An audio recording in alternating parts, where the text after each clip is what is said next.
I'm sorry, but where the fuck are all her comments containing— What's up, boys and gals? Welcome back to the Ablaze channel. Now, Papa Ablaze has been sourcing the internet today, finding some saucy people. And of course you're gonna call me fatphobic.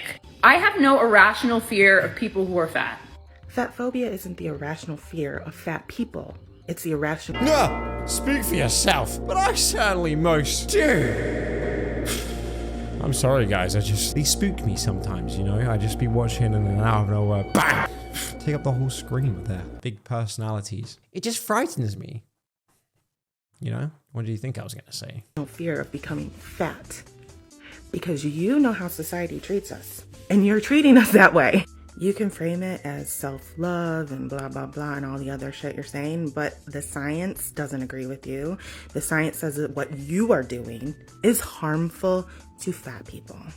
Would that even really be science? Studies on showing what it's like for people when they talk about fat acceptance? Would that even be classed as science? Have they even done any science studies on that? I always find the people that I'm going to listen to in the first place to just kind of dig their heels in even more. But not that I've ever been extremely overweight, but certainly over lockdown, I was a little bit podgy. And having people tell me that, like, that's not an issue. That's like an observation of how I actually look. I wouldn't really say they're fat phobic for pointing that out. And for me, it helped. I'm not gonna sit here and try and lie to you guys and say that will help everyone. I think that would be ridiculous. And the moral of the story is, for any of these videos, by the way, before we go any further, I always like to say this. If you're happy at the size you're at, good. I'm glad you are finding self-love within yourself. But I'm looking more at these crazy people that try to spread this really weird idea that being 600 pounds and barely being able to breathe is super obtainable and very healthy. And if you dare question it, well, you're just fat phobic and you're a hater.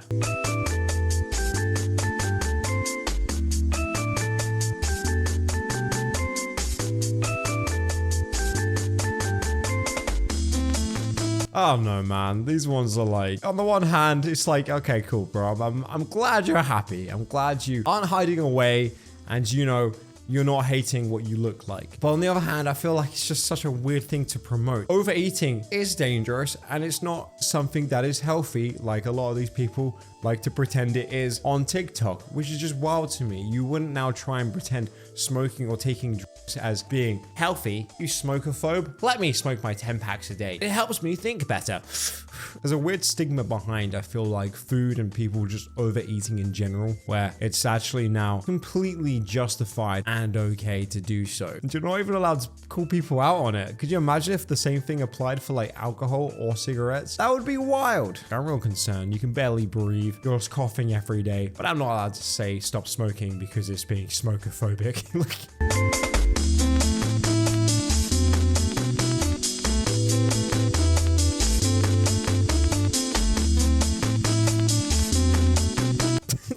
I fucking love these videos the most, man. If a fat person ever make this video, oh my god, the amount of fucking stick we would get. I can guarantee if you were to go onto that person's video, they probably got a lot of stick as well. In fact, whenever I go on TikTok and I see fatter people on TikTok, bro, the comments are just filled with NPCs being like, go queen, oh my god, you're the best. Wow, so brave of you. That's not brave. Showing your belly off isn't brave. It's about time someone said that. That's not brave. It's like the same way as they say when Harry Styles wears a dress and it's brave. How is that brave? Being a firefighter, being a paramedic, working at a hospital, that's brave. Wearing a dress and showing your belly, unpopular opinion right now, is not brave. Going back to the subject, Coca-Cola and like, oh, Jesus Christ, man. I got diabetes just watching that video.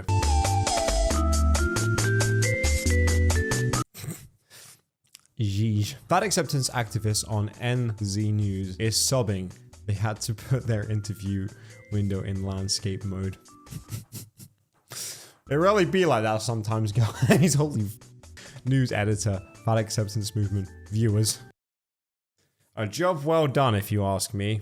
If you're a weirdo and dip your fries in ranch, you're gonna be shook. You're not gonna believe what I found, and you got me messed up if you actually think I'm gonna use this for chocolate. Cause no, I literally had to put so much ranch, but also why is it so satisfying going up the tube? It started working, and now I can die happy knowing that this exists. Tag a friend who dips everything in ranch. You had me shook, alright, but maybe not for the same reasons that you're thinking. Like Elliot, the legit drinking from the fountain of youth. Apart from it does the complete fucking opposite and actually ages you. Ranch in a chocolate fountain, guys. Ew!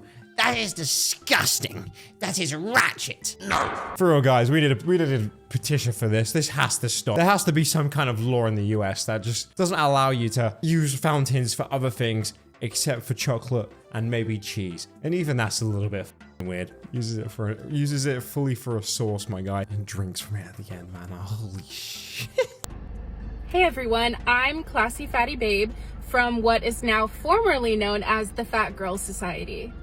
We realized that by calling ourselves the Fat Girl Society, we were excluding fat men and non-binary friends. Our aim is always to be as inclusive as possible, so we are now just the Fat Society. So without further ado, I'd like to introduce you to our newest member. Hey everyone, I'm Fat Sapphic Bro.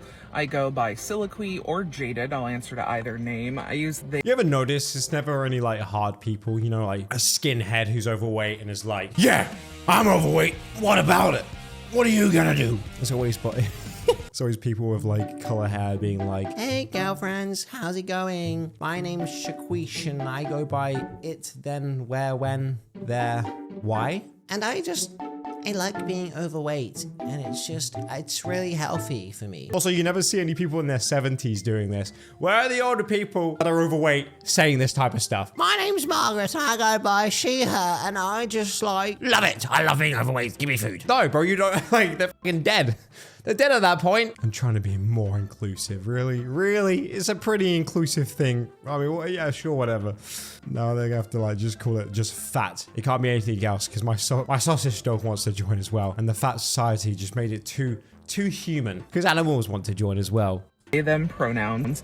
And I make content predominantly about fat phobia, being transgender, and being disabled. I also have updates about just my day-to-day life, some of my crafts, and some self-care check-ins. I am super excited to get to be a part of the Fat Society. I am so grateful and humbled to be invited to be a part of such an awesome space. So I am super stoked. Thanks for having me. So stoked, in fact, that I literally asked them to change their whole name.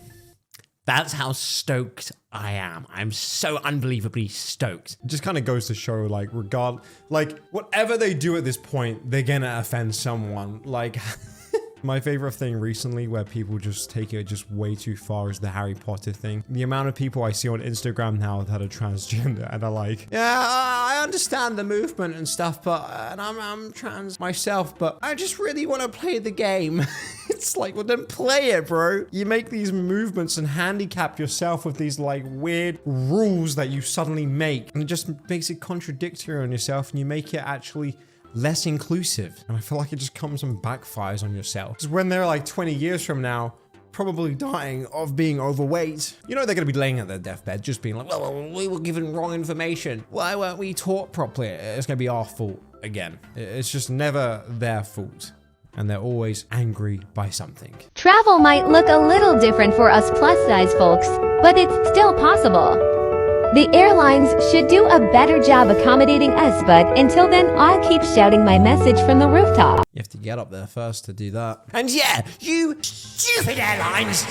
Oh, they're the worst. They should be far more accommodating. I should be able to get a complete plane by myself. They should be the ones that change, not me. I think that's rather planophobic if you ask me. I'm making a group now to do with just planes, and any planes are allowed to join. We've had it with these fat people just always blaming us for everything. They're just being plane phobic. Like, they should like us planes for the size we are. Yeah, we have small seats, but science shows it's healthier. God, join our plane phobia group now. You deserve to travel just as much as anyone else. I like how they say this stuff. Like, no one's saying you shouldn't be. Who said that? That would be a weird hate comment, and I would be on your side if someone said that. You know what we should ban? Fat people traveling. Like, they just shouldn't be allowed to go and explore different countries. You've put these limitations on yourself through eating, and you've magically found a way to still blame us. And the planes. Plane phobia group, guys. Link in the description. Should actually make that. If someone actually makes that and send that to me, that'd be that'd be pretty funny. 60 years, study after study has shown us the same thing. Among people who pursue intentional weight loss, 95 to 98% of them will regain the weight that they lost within 2 to 5 years. 2/3 of those people will regain more weight than they lost in the first place. Where's she getting her statistics from? Bing. What'd you do? Type that up in Ask Jeeves? What fucking search engine are you finding these? Nah, I'm just joshing, guys. She gets all her... She has all her information from like fortune cookies at the China takeout shop.